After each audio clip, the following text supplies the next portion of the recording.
Next, we are welcoming Andy Sernovitz. Andy Sernovitz is the word-of-mouth marketing guy and wrote a book called, of course, Word of Mouth Marketing. He teaches artists and entrepreneurs how to spread their amazing ideas to a world that needs to hear them. His fantastic blog is called Damn, I Wish I'd Thought of That. Please welcome Andy.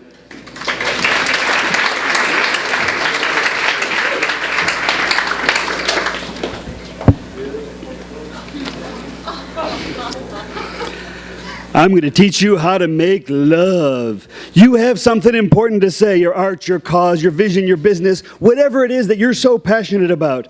You want to spread your ideas to the ends of the earth, but unfortunately, good ideas don't always get the recognition they deserve. You need to help them along, and that takes word-of-mouth marketing, which is what I teach.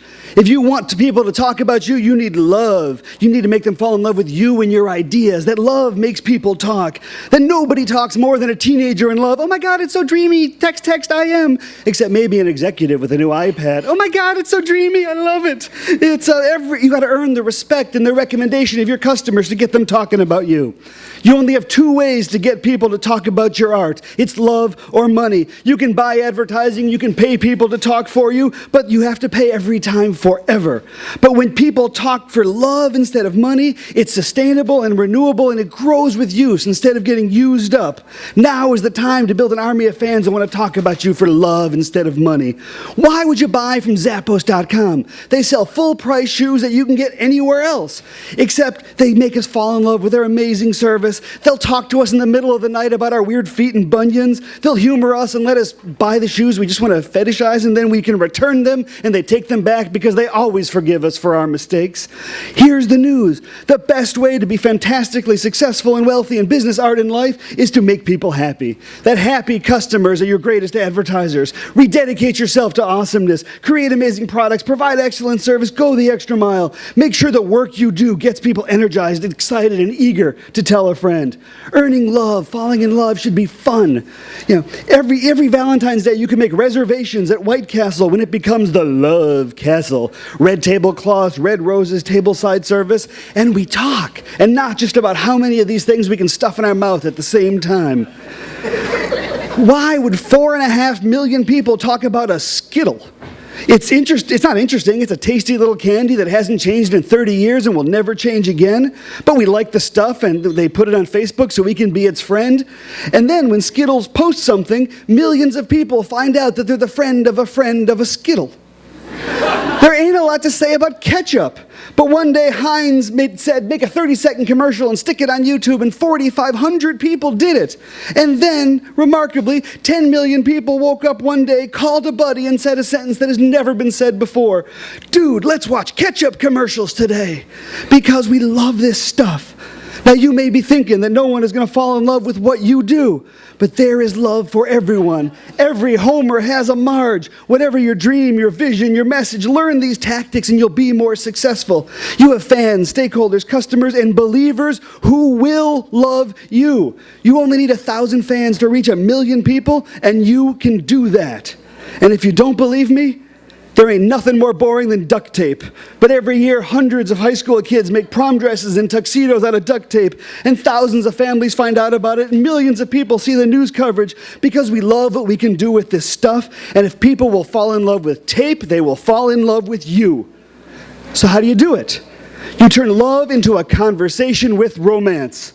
Love is just quiet pillow talk in private until you do the grand romantic gesture that gets them saying, oh, you won't believe what my sweetie did for me. So give your fans roses, give them something to get them talking, and then they'll smile, and then they'll tell everyone they know about how great you are. That you need a box of chocolates to start a conversation. It isn't hard. It's a gesture, a stunt, an experiment, a sample, a great service. It's the little things. The mint on the pillow, the bud vase on the VW Bug, the first orange iMac, the loaner umbrella, the free cookie when you check into the hotel, the recyclable packaging, or the reusable cool bag. I am in love with this sandwich from the Carnegie Deli. It is the greatest corned beef in the world, but it is also a 9-inch tall corned beef sandwich. And if it was 2 inches tall, it would still be great corned beef, but it's the size that makes it worth talking about. It's the size that has 1 million tourists a year saying, "Paul, you won't believe what they eat in New York City." Give them something extra to talk about. But you're not going to find love like this at home. You find love in a bar or a bookstore or a party like this. You need to get off the sofa and join a community. You need to find out where people are already talking about stuff like yours. Participation online and off is how you turn a little love, a little word of mouth into a widespread phenomenon. That making love is a group activity. Jump into the conversation. Comment, respond, participate, tweet, post, share, blog, like, friend, give, recommend, and support. When people say something nice, say thank you. When people say something bad, say you're sorry. But the more you talk with other people, the more they want to talk to you and the more they want to talk about you. Then once you get people talking, you need to help them show their love. You need to make it louder. You need to help them declare their love with exultant joy and write it in the sky. If you want them to share your art, you put it on Facebook or YouTube where it's easier for them to show their friends. If your fans want to wear a t-shirt or a hat or a sticker, you've got to give them a t-shirt or a hat or a sticker. And if you start the love, you need to keep the love alive. We all fell in love with this hot gooey donut, and we dragged our friends to get a hit of this drug, and then it showed up cold and shrink-wrapped next to the sink and garbage can at the gas station, and we don't tell our friends about the food we eat at the gas station. Which brings it all back around to one simple question. Would anyone tell a friend? Is your art worth talking about? Really? Because if not, I compel you to make it wonderful, outrageous, purple, delicious, smelly, goofy, life-saving, amazing, or deeply meaningful. Making a good product isn't good enough anymore because anyone can do that. Being good is different than being worth talking about. Join the movement. Hold yourself and your company accountable to a higher standard. Do I wake up each day dying to tell my friends what I'm working on? Am I inspired to sing about what I'm creating? Do I know that each and every day I'm doing my little part to make the world a little bit better? If you're not having fun, no one else is either, and they're not going to talk about you.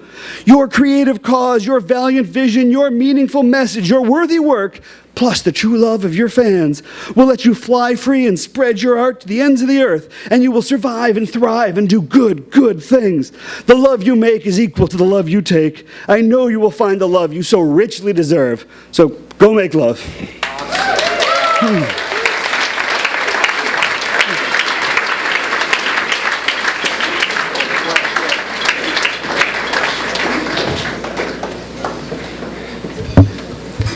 Hey, for the British people in the audience, do you think he would have been in the coalition if he'd have done that in the debate? I guess that's a no, but it was close, right?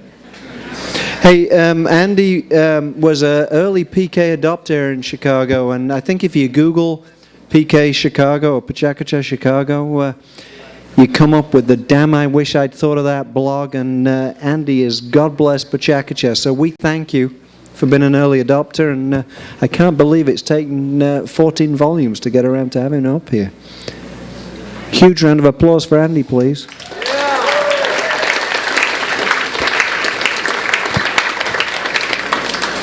What were those Smurfs going to do, by the way? Did anybody else notice that? I did.